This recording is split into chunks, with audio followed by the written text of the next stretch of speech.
Bien, bonjour, on est le dimanche 17 octobre 2021. Je vous propose une séance sur la résolution d'équations non linéaires. On va donc se pencher sur deux méthodes, la méthode de dichotomie et la méthode des tangentes ou la méthode de Newton. Alors on va commencer par la méthode de dichotomie. Donc si on veut déterminer la solution approchée d'une équation, on va donc à cette équation-là associer une fonction. Donc il faut que cette fonction obéisse à certains critères. Donc on va donc étudier une fonction sur l'intervalle AB. Si la fonction petit f est strictement monotone sur AB, c'est-à-dire si elle est soit strictement croissante, soit strictement décroissante. Et si comment dirais-je, f de A et f de B sont de signes contraires, c'est-à-dire si f de A fois f de B est négatif. Alors d'après le théorème des valeurs intermédiaires, l'équation f de x égale 0 admet une solution. Hein, c'est très facile à voir. Si vous avez une fonction qui est par exemple strictement croissante sur l'intervalle AB, d'accord ? Si vous avez une fonction qui est strictement croissante sur un intervalle AB, tel que f de A et f de B soient de signes contraires, alors forcément, d'après le théorème des valeurs intermédiaires, il existe une valeur alpha appartenant à l'intervalle AB, tel que f de x égale 0. Donc, bien sûr, une fonction soit strictement croissante, soit strictement décroissante. Alors, le principe, la méthode de la dichotomie, elle fonctionne comme ceci. Donc l'idée c'est celle-là. Admettons que j'ai à résoudre une équation, on prendra un exemple numérique juste après. Admettons que j'ai à résoudre une équation, donc f de x égale 0. Et donc cette fonction-là, cette équation-là, je peux lui associer la courbe d'équation y égale f de x. Et admettons que j'ai f de x qui est représenté ainsi, et je veux donc résoudre cette équation, déterminer une solution sur l'intervalle AB. Donc là, on voit très bien que la solution alpha est bien comprise entre A et B. Pourquoi? Parce que f de A est négatif et f de B est positif. Alors comment fonctionne le principe de la dichotomie? Donc la fonction, bien sûr, est strictement croissante. On raisonnera de la même façon pour une fonction strictement décroissante. Du reste, c'est l'exemple que je vais prendre juste après. Donc en fait, l'idée de la dichotomie consiste à partager l'intervalle AB, à déterminer le milieu de l'intervalle AB. Donc le milieu de l'intervalle AB, ça va être un nombre que je vais appeler petit c, et petit c sera toujours égal à A plus B divisé par 2. Donc ça, c'est petit c. Donc petit c égale à A plus B divisé par 2. Donc petit c va se trouver quelque part ici. Voilà. Et vous allez calculer f de c. Donc on va calculer f de c. Il y a deux possibilités. Comme la fonction est strictement croissante, si f de c est positif, donc on va remplacer la borne B par la borne c. Si f de c est négatif, alors on va remplacer la borne A par la borne c. Donc ici, f de c est positif, donc ce qui veut dire que mon intervalle maintenant, ce n'est plus AB, mais AC. Donc en fait, la valeur de B maintenant devient égale à petit c. Donc ça c'est petit b, voilà, nouvelle valeur de petit b. Et je reproduis le schéma. Je prends le milieu de AB. Le milieu de AB va se trouver quelque part ici. Et je vais trouver la valeur de petit c. Et je calcule f de c. Je calcule f de c et je trouve que f de c est négatif. Ce qui veut dire que la borne A va être remplacée par la borne C. Donc la borne A va être remplacée par la borne C. Donc mon intervalle maintenant, c'est tout simplement l'intervalle qui va de là. Donc ça, mon intervalle il est là, petit a et petit b. Je prends le milieu de l'intervalle. Vous voyez, j'ai resserré l'intervalle. Et donc, et ainsi de suite, de proche en proche, je prends le milieu de cet intervalle-là et je trouve que petit c se trouve entre les deux. Et f de c est positif. Ce qui veut dire que petit b maintenant, la nouvelle valeur de petit b, c'est celle-ci, etc., etc., jusqu'à arriver à la précision que l'on souhaite. Alors bien entendu, je ne vais pas faire le calcul manuellement, donc si on se donne une équation de ce type,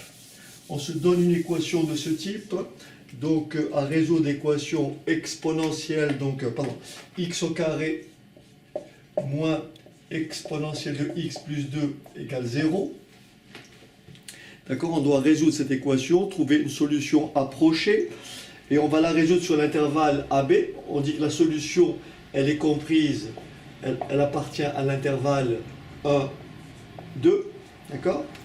Alors, ici, qu'est-ce qu'on va faire? On va prendre la fonction f. On va prendre la fonction f définie par x au carré moins exponentielle de x plus 2. On va bien sûr s'assurer que notre fonction f est strictement croissante ou strictement décroissante, donc strictement monotone.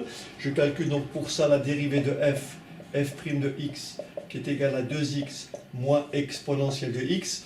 On voit très bien que, je ne vais pas trop détailler ici, mais on voit très bien que sur l'intervalle 1, 2, 2x moins exponentielle de x est strictement négatif. Ce qui veut dire que la fonction f est strictement décroissante.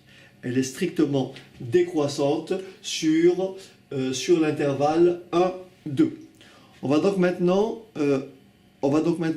procéder par dichotomie pour déterminer la solution de cette équation. Alors pour ça, qu'est-ce qu'on va faire? On va successivement, donc ça si on calcule f de 1, on calcule, comment dirais-je, f de 2, on verra forcément que f de 1 et f de 2 sont de signes contraires. Ensuite, on va bien sûr faire 1 plus 2 divisé par 2, ce qui vous donne 1,5. Et on va calculer f de 1,5. Alors attention, la fonction est strictement décroissante. Si f de 1,5 est négatif, on va remplacer la borne b, puisque la fonction elle est décroissante, donc elle ressemblerait à quelque chose comme ceci. Je grossis un petit peu, voilà. Donc là j'ai 1 et là j'ai 2. Donc si f de 1,5 est négatif, on va remplacer la borne 2 par la borne 1,5. Donc 2 deviendra égal à 1,5. Et on va chercher le milieu de 1, 1,5. Et on va ainsi de suite continuer. Si f de c, donc c c'est 1 plus 1,5, après on fait 1 plus 1,5 divisé par 2. Si f de cette valeur-là est comment dirais-je, positive, on va remplacer le 1 par cette nouvelle borne. Alors bien entendu, c'est assez fastidieux à faire sur le tableau. Ce que je vous propose, c'est d'implanter un programme, parce qu'en fait, la méthode de dichotomie se prête très très bien à ce qu'on appelle la programmation.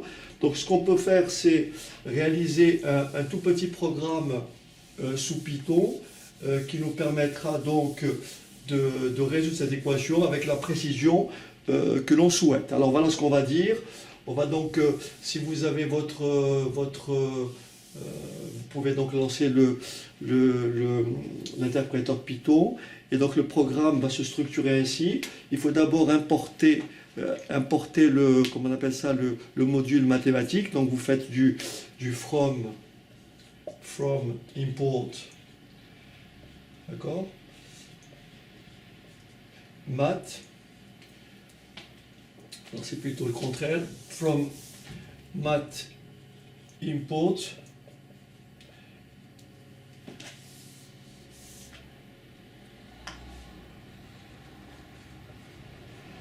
Étoile. Alors maintenant on va rentrer nos bornes, petit a égale 1 et petit b égale 2. Donc petit a égale à 1, petit d, alors petite b égale à 2, d'accord? Alors maintenant, on va faire ceci. Tant que la différence B moins A, alors on va choisir une précision. Hein.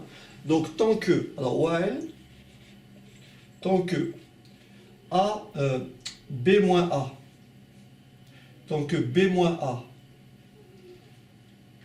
tant que B moins A est supérieur à une précision que l'on souhaite, 0,001 par exemple, tant que la différence entre B et A est supérieure à une précision que l'on choisit, alors qu'est-ce qu'il faut faire? Il faut donc, on va remplacer, comment dirais-je, on va,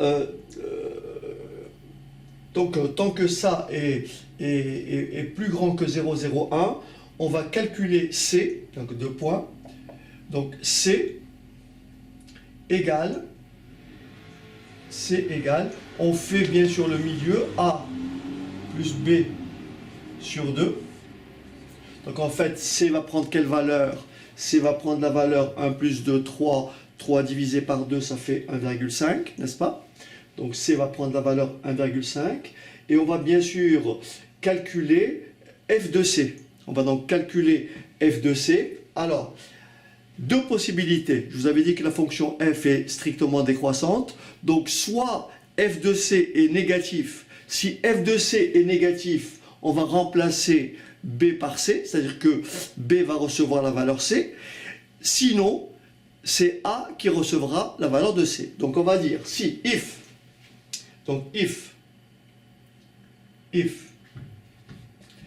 alors je vais taper donc mon expression. If, donc, C au carré, donc, étoile, étoile, ça se lit si x au carré moins exponentielle, vous tapez le E, exponentielle de x, donc exponentielle de C, plus 2.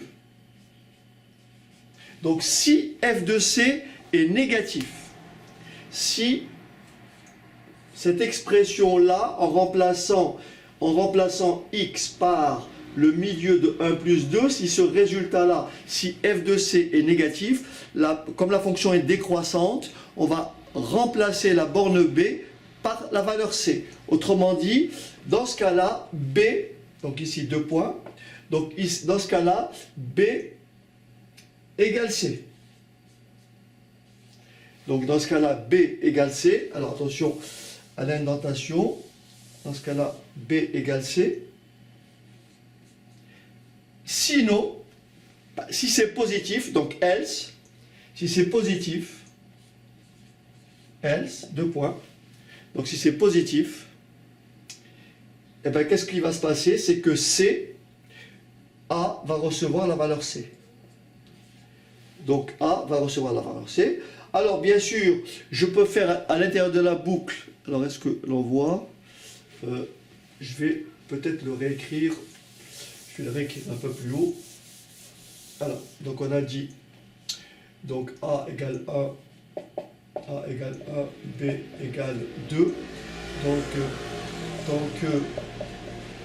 tant que B moins A est supérieur à 0, 0, 0, je choisis la précision que je veux, d'accord? Alors, chercher le milieu de A plus B. Chercher le milieu de l'intervalle. Et donc, après, on va dire if, donc si x au carré, donc c au carré, moins exponentielle de c, de x, donc, plus 2. Si cette valeur-là est négative, if, alors, b recevra la valeur c, else, sinon, A reçoit la valeur C. Et bien sûr, après, on fait un print. On va afficher la réponse. Alors, bien sûr, à l'intérieur de la boucle, vous pouvez afficher si vous restez là-dedans, on peut faire un print, par exemple. Print. Et donc, on va afficher à la fois le A, virgule, le B et le C. Comme ça, ça nous montrera toutes les étapes. Et bien sûr, à la fin, in fine, on sort de la boucle et on print la solution approchée de l'équation. Je vais vous montrer ça sous... je vais monter le programme juste après. Donc maintenant, donc je vous montrerai, voilà, donc on va lancer Python. Donc voilà le programme sous Python. Donc nous avons fixé cette précision. Alors là, j'ai simplement demandé à afficher la solution approchée. Donc là, si j'exécute ce programme, voilà ce que ça me donne. Donc la solution approchée est 1,3190, etc. Alors maintenant, si je veux affiner ça, et si je vais demander donc je vais décommenter ça pour pouvoir afficher donc ABC au fur et à mesure. Je vais peut-être limiter la précision. Je vais limiter, voilà. Et donc si j'exécute cette fois-ci, si j'exécute le programme, il faut le sauvegarder. Donc là, vous voyez, alors attendez, voilà. Donc ça m'affiche successivement les valeurs. Alors ici, je peux déplacer. Voilà. Donc ça, c'est ABC au début, vous voyez. La dichotomie, on a fait 1 plus 2 divisé par 2, ça fait 1,5. Après, là, ça a pris 1,5. Ensuite, on fait 1,5 divisé 1,5 plus 1, ça fait 2,5 divisé par 2, ça fait 1,25. Et ainsi de suite. Très bien, on va passer maintenant à la seconde méthode, donc la méthode des tangentes ou la méthode de Newton. Alors pour ça, on va partir du principe que nous avons toujours une fonction f strictement monotone sur un intervalle AB. Et donc, on va supposer que f de A et f de B sont bien entendu de signes contraires. Autrement dit, l'équation f de x égale 0 admet bien une solution appartenant à l'intervalle AB, tout ça en vertu du théorème des valeurs intermédiaires. L'objectif, c'est de déterminer une solution approchée de l'équation f de x égale 0. Alors, avant de faire ça, j'aimerais faire juste un rappel. Lorsque vous avez une courbe CF, l'équation de la tangente à une courbe CF au point d'abscisse x0 est tout simplement donnée par... Alors, vous avez donc, je répète, vous avez une courbe CF, y égale f de x, vous avez un point ici d'abscisse x0, d'accord? La tangente AF en x0, elle est comme ceci.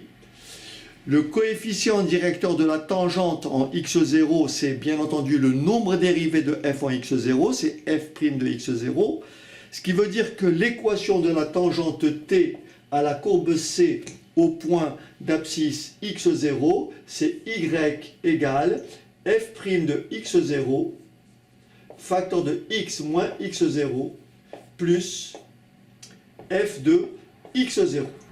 Ça, c'est l'équation de la tangente à la courbe C au point d'abscisse, au point A d'abscisse x0. Très bien. Maintenant, notre méthode, la méthode donc de Newton, elle fonctionne comme ceci. On va se donner donc une courbe. Alors, on doit résoudre l'équation, trouver une solution approchée de l'équation f de x égale 0. Pour ça, on a établi que la fonction f est strictement monotone sur l'intervalle AB et on a montré que f de A et f de B étaient de signes contraires, ce qui nous a conduit à conclure que l'équation f de x égale 0 admet bien une solution unique appartenant à l'intervalle AB. Cette solution unique, on l'appellera alpha, et on va essayer de la retrouver par cette méthode. Alors, graphiquement, voilà ce qui se passe. Vous avez votre courbe qui est comme ceci. Donc ça, c'est la fonction f. Elle va faire à peu près ceci. Donc ici, nous avons notre solution alpha. Ici, quelque part, je prends bien sûr une valeur x0 assez proche de alpha. Donc il faut quand même avoir une valeur x0 assez proche de alpha. Bien entendu, la dérivée en x0 est différente de 0, c'est-à-dire f' de x0 est différent de 0. C'est logique. Donc là, je prends un point A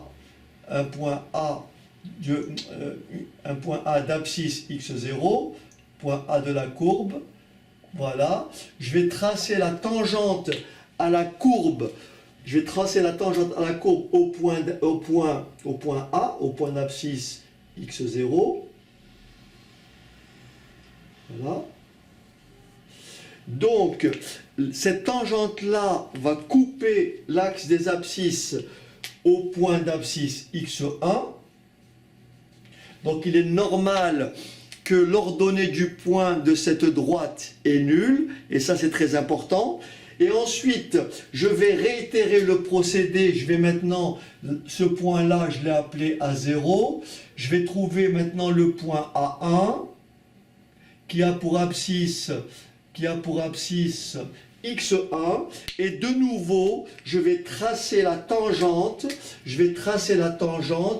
passant la tangente à la courbe en A1, et elle va couper l'axe des abscisses en x2, et je vais continuer ainsi de suite.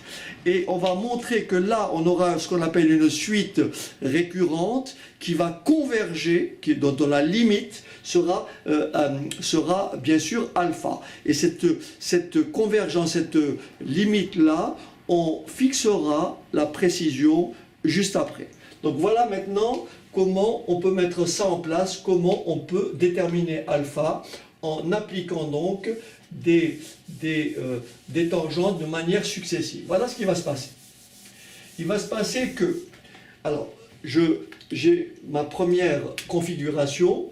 Ma première configuration, c'était celle-ci. Vous avez votre courbe qui est comme ça.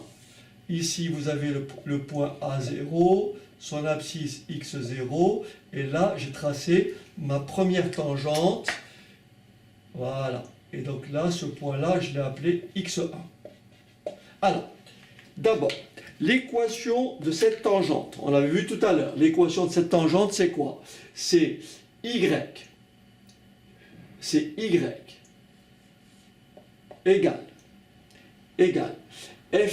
de x0, facteur de x moins x0, plus f de x0. Ça, c'est l'équation de la tangente au point A0.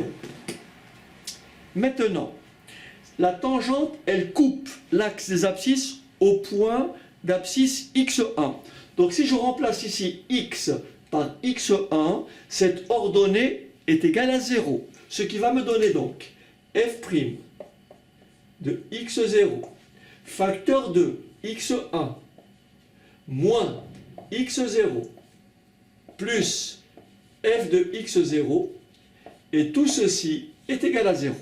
Pourquoi? Parce que la droite, elle coupe l'axe des abscisses au point d'abscisse x1.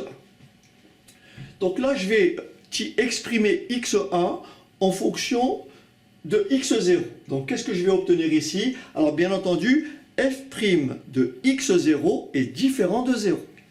Donc là, je vais écrire f' de x0, facteur de x1 moins x0 est égal à moins f de x0. Je vais diviser les deux membres par f' de x0, ce qui va me donner x1 moins x0 égale moins f de x0 sur f' de x0.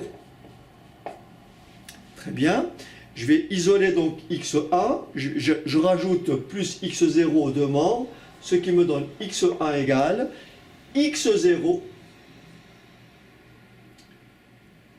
Donc x1 égale x0 moins f de x0 sur f' de x0. Ok? J'espère que vous m'avez suivi. Donc je répète, j'ai tiré x1 en fonction de x0. Je continue mon procédé, vous avez compris? Donc en fait maintenant, je vais chercher le point A1 qui va se trouver ici. Donc là, j'ai le point A1. Je vais chercher la tangente, déterminer la tangente à la courbe au point d'abscisse X1. Et bien sûr, je vais, quand je vais trouver ma tangente là, elle va couper l'axe des abscisses en X2. Et en remplaçant donc x par x2 dans la nouvelle équation, j'aurai un nouveau 0. Donc, qu'est-ce que je vais obtenir si j'applique ce procédé ici? Qu'est-ce que je vais obtenir? Je vais obtenir ceci. La nouvelle équation, c'est... Alors, attention. La nouvelle équation, c'est... donc, la droite d'équation, alors ça fait y égale f' de x1. D'accord? F' de x1, facteur de x moins x1,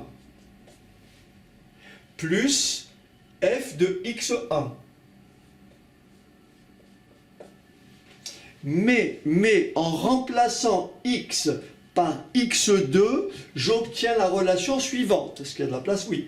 J'obtiens ceci. Alors, donc, vous faites le calcul. Ça fait donc f' de x1 facteur de x2 moins x1 plus f de x1 et tout ceci est égal à 0. Donc vous avez compris en faisant exactement le même calcul qu'ici, je vais obtenir que x2 est égal à x1 moins f de x1 divisé par f' de x1. Et donc là, vous avez compris, de proche en proche, on peut tout à fait, si je refais une autre figure, un peu plus grande, de proche en proche, on a la relation suivante. On va trouver ce qu'on appelle une relation de récurrence. Donc si je refais une courbe pour vous le montrer de façon un peu plus générale. Voilà. J'ai ma courbe qui est comme ceci. Regardez bien. Je prends ici un point pour abscisse que je vais appeler ici xn plus 1. Xn. Je vais déterminer l'équation. Je vais tracer la tangente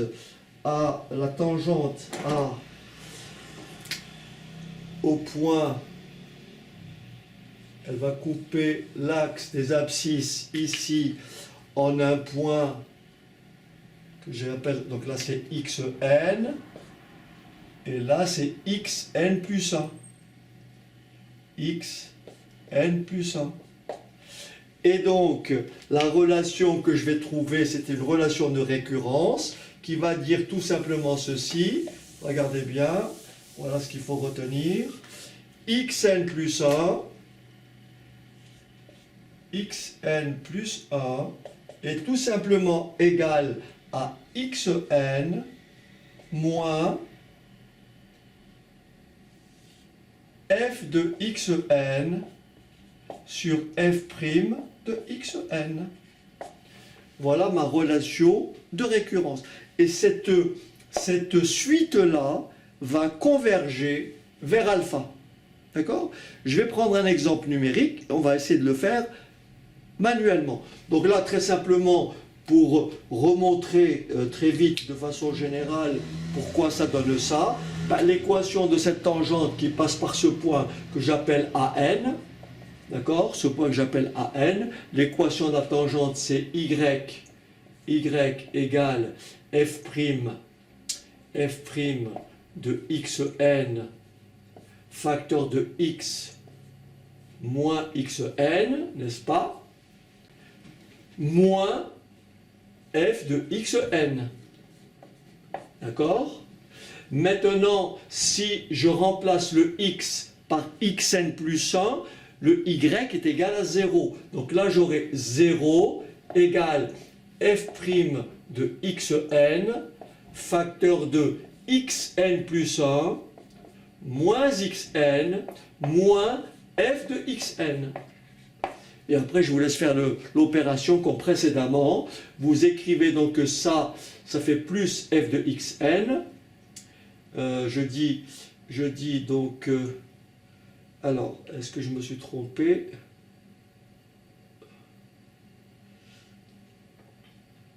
Oui, donc là, pardon, là c'est plus, et là c'est plus.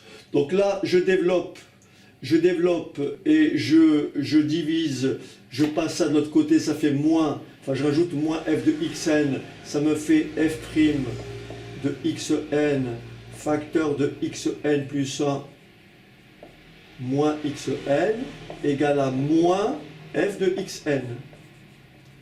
Ensuite, je divise, puisque f' de xn est différent de 0, donc je divise par f' de xn, ce qui me donne xn plus 1, moins xn, est égal à moins f de xn sur f de xn plus sur f' de xn. Je rajoute plus xn aux deux membres, et j'obtiens le résultat que voici. Alors, je vous propose de prendre l'exemple précédent qu'on va essayer de faire. Donc, je vous invite à prendre une calculatrice. Alors, on doit résoudre donc l'équation précédente qui était x au carré qu'on a résolu par dichotomie, x au carré moins exponentielle de x moins 2 égale 0, plus 2 égale 0. Alors, on va donc dériver f. On a dérivé f, donc f' de x est égal à 2x moins exponentielle de x. D'accord? Et on veut résoudre cette équation sur l'intervalle 1, 2. Pour ça, on va démarrer notre calcul avec d'abord trouver f de 2. On va commencer à x0 égale 2. Donc on va calculer f de 2. Et on va calculer f' de 2. Donc là, je vous donne des valeurs approchées. Hein. Donc f de 2, donc là, ça fait moins 1,389. D'accord? Je calcule f' de 2 et donc je trouve moins 3,389. Alors attention, il va falloir qu'on fixe comment dirais-je, notre précision. Donc ce qu'on va comparer, c'est la valeur xn plus 1. On va faire la différence, valeur absolue de xn plus 1 moins xn, et on va fixer cette valeur-là inférieure à une certaine valeur epsilon. Epsilon, une précision qu'on va fixer 10 moins 1, 10 moins 2, 10 moins 3. D'accord? Donc ici, j'ai f de 2, je remplace... Alors bien sûr, quand je dis f de 2, je pars du principe que vous avez compris que f de x, c'est tout simplement x au carré moins exponentielle de x plus 2. Hein. Donc ça, vous l'avez compris. Donc en fait, ça c'est mon équation, mais au départ, j'ai bien f de x. Mon équation, je la transpose ainsi. Donc ça, c'est f de x. Et c'est comme ça que j'ai trouvé f de 2. J'ai remplacé x par 2, ça veut dire 2 au carré, moins exponentielle de 2 plus 2. Et comment j'ai trouvé f' de 2? J'ai remplacé ici x par 2, ça fait 2 fois 2, 4, moins exponentielle de 2. Donc là, je viens de trouver f de 2 et, comment dirais-je, f' de 2. Donc je vais calculer, donc j'ai démarré avec x0 égale 2. D'accord? On a démarré avec x0 égale 2. Ok. Donc x0 égale 2. On va maintenant calculer x1. Alors x1, d'après la formule de tout à l'heure, hein, x1 c'est quoi? C'est, comment dirais-je, c'est x0 moins f de x0 sur f' de x0. Donc là, vous avez compris, le x0 c'est 2. Donc là, ça sera du 2. Voilà. Donc là, ça sera du 2 moins f de 2. D'accord? F de 2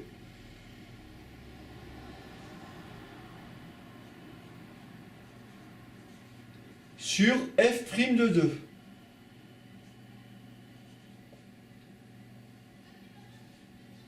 Et donc là, ça me donnera la valeur pour x1. Alors j'ai trouvé combien pour x1?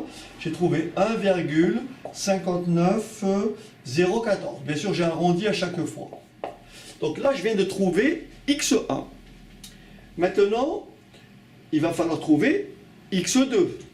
Alors, pour trouver x2, il faut calculer f de x1 et f' de x1. Donc, il faut calculer f de x1, f de x1, donc f de ça,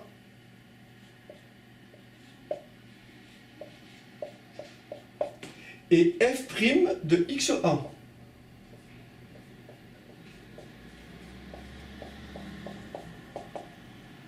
Alors, f de x1, ça me fait... je ne vais pas écrire toute l'opération. Hein. F de x1, c'est tout simplement... f de x1, c'est tout simplement... comment dirais-je? Vous remplacez x1 là-dedans, dans f, et vous remplacez f' de x1, vous remplacez là-dedans. Alors, ça me donne donc tout simplement, là je fais les opérations, je fais toutes les opérations. Donc je fais toutes les opérations, donc là j'ai x1 égale à 2. Alors x2 va être égal à 1,59014 x1 moins f de ça, donc f de ça sur f' de ça. F de 1,59014, ça me donne moins, ça me donne 0,039, 0,3759. Et f' de ça, ça me donne 1, alors peut-être qu'il y a des signes moins, mais en moins par moins ça fera plus, 724. Et ça me fait 1,3721. Ensuite, qu'est-ce que je fais? Rappelez-vous la précision. Je fais la différence, je fais la valeur absolue en faisant valeur absolue de ça moins ça, ou de ça moins ça. Si la différence est supérieure à epsilon, je continue. Et donc là, je viens de calculer x2, je calcule x3. Comment je calcule x3? Je reprends je reprends le x2, 1,3721 moins f de 1,3721, f de 1,3721, ça me fait du 0,0061 sur 1, f' de 1,3721, ça me fait 1,199. Et x3 cette fois-ci me donne la valeur 1,3212. Donc après, comme je vous l'ai dit, je teste. Est-ce que, bien sûr, tout ça peut être programmé, il n'y a pas de problème. Donc je teste, est-ce que 1,3212 moins 1,3721 en valeur absolue, est-ce que c'est plus petit que la précision que j'ai choisie? Si cette condition n'est pas vérifiée, je continue. Et donc, je vous livre juste la dernière réponse que j'ai trouvée. x4, alors je la reprends un peu plus haut. x4, donc j'ai x4, qui est égal donc à x3, donc 1,3212, donc moins f de 1,3212, c'est-à-dire 1,3212, ça fait 0,0023, sur f' de 1,3212, ça fait 1,106. Et j'obtiens comme valeur 1,319,12. Même principe, je fais valeur absolue de ça moins ça pour voir si la précision est suffisante ou alors je réitère le procédé. Et donc, je suis allé jusqu'à apparemment x5. Eh ben, je vais vous donner x5. Et je vais m'arrêter là. Donc x5, c'est x4, 1,31912, moins f de 1,31912, c'est 0, vous voyez la précision, 1, 2, alors j'ai 4 0 et un 5. Et f' de 1,31912, c'est-à-dire 1,102. Et ça me donne x5 égale 1,3190 746. Et bien entendu, c'est ce que m'a donné le programme réalisé sous Python. Voilà donc pour la méthode de Newton. Voilà. Donc c'était quand même assez long. J'espère que... Après, il suffit de prendre un stylo, de reprendre les éléments posément, hein, les uns après les autres. Et donc en fait, notre suite récurrente va converger vers cette valeur-là. Maintenant, si vous faites la différence entre ça et ça, vous allez voir que la précision est quasiment de 0,00. Donc c'est une réponse, c'est une solution très proche de la valeur, puisque j'ai pris un écart assez faible. Je ne sais pas si je suis à 10 moins 4 ou 10 moins 5, je ne sais pas trop. Voilà, en tous les cas, la séquence pour ce dimanche est terminée. Je vous dis donc à très bientôt. N'hésitez pas à poster vos commentaires. Cette vidéo fait suite à une demande. Quelqu'un m'a demandé de faire une séquence sur la résolution d'équations non linéaires. Donc voilà, j'ai trouvé que la méthode de dichotomie ou la méthode de Newton est adaptée à ce type de calcul. Voilà, je vous dis à très bientôt et tenez bon. Au revoir.